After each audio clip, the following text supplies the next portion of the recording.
যাতে খামতি না হয়, মানে খাবার জলে पीएच के बोले देवा হয়েছে।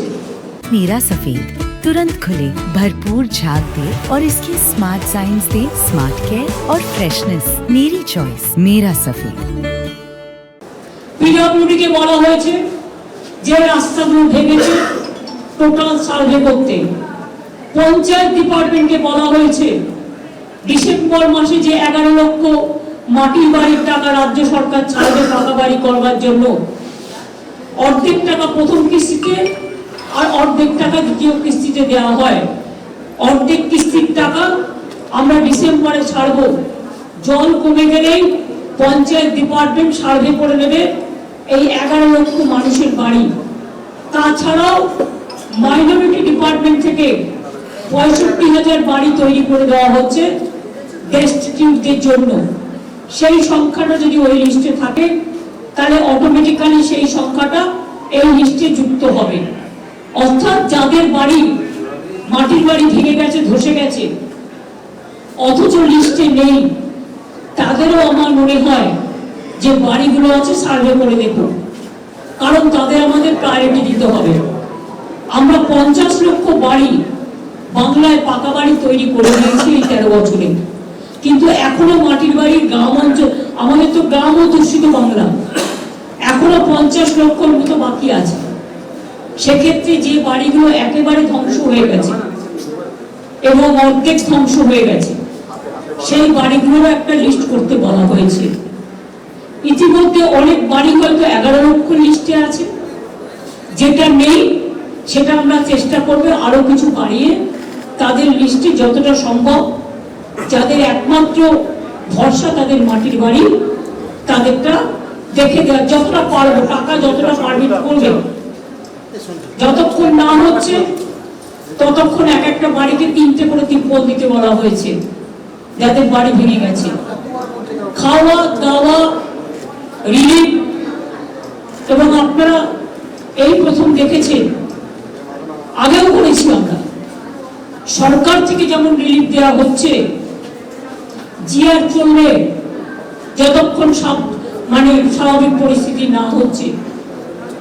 পুলিশ নিজের পক্ষ থেকে অনেক জায়গায় কমিউনিটি কিচেন করে করে তারা খাবার পৌঁছচ্ছে। আমিও আমাদের পক্ষ থেকে, আমার দলের পক্ষ থেকে 10 গাড়ি খাবার কার পুলিশকে 10 ট্রাক দিয়েছি, আমাদের সহকর্মীরা দিয়েছিলেন। এছাড়াও সব জেলায় যেখানে যেখানে বন্যা হয়েছে আমরা সাধ্যমতো ডাই প্যাকেট করে দিচ্ছি। এক একটা জেলায় হয়তো সাবজেক্ট একটা দুটো চেঞ্জ হতে পারে, কাউকে 5 কেজি চাল, কাউকে 5 কেজি মুড়ি, ডাল, আলু, হাফ কেজি করে সর্ষের তেল, কোথাও সোয়াবিন, কোথাও বিস্কুট, কোথাও চা, এই দুধ বাচ্চাদের। এছাড়াও ডাল বলুন, যা প্রয়োজন মানে মানুষের ইমিডিয়েট, সেই ডাই প্যাকেটও আমরা দিচ্ছি এবং পরিবার অনুযায়ী এটা অলরেডি আমরা দিয়েছি বন্যা এফেক্টেড এলাকাগুলোকে। আবার যদি অন্যান্য জায়গায় বন্যা হয়, কন্টিনিউ করে, তখন আবার দেওয়া হবে। মানুষ যেন এটা না ভাবে যে আমরা বিপদে পড়ে আছি, বিপদে তো তারা নিশ্চয়ই পড়ে আছে।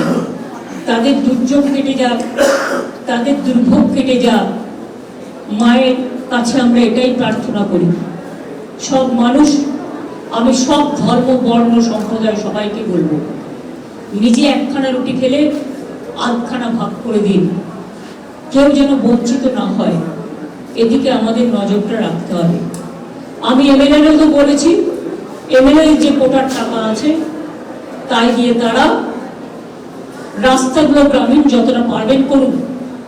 আমি এমপিদের কাছেও রিকোয়েস্ট করবো, আমাদের এমপি যারা, তাদের টাকা দিও তারা রাস্তাগুলো করুন, বিশেষ করে গ্রামীণ রাস্তাগুলো করুন। বাড়ির ব্যাপারটা একই লিস্টে যদি 2টো নাম থাকে, একজন পায় আর একজন না পায়, প্রবলেম হয়ে যায়। সেই জন্য ওটা আমরা একসাথে ডিসেম্বর মাসে করবো, কারণ সার্ভে করতে আমাদের 1 মাস টাইম লাগবে। তার মধ্যে পুজো এবং ভোটার লিস্টের কাজ শুরু হয়ে গেছে। সেই জন্য সবটাই করতে হবে। আর আপনাদের প্রেসকে আমি বলবো অনেক ধন্যবাদ সহযোগিতা করবার জন্য। আপনাদেরও দায়বদ্ধতা আছে, দায়িত্ব আছে। এখন কেউ যাতে কোনো চক্রান্ত আর কুৎসা রটাতে না পারে লক্ষ্য রাখবেন।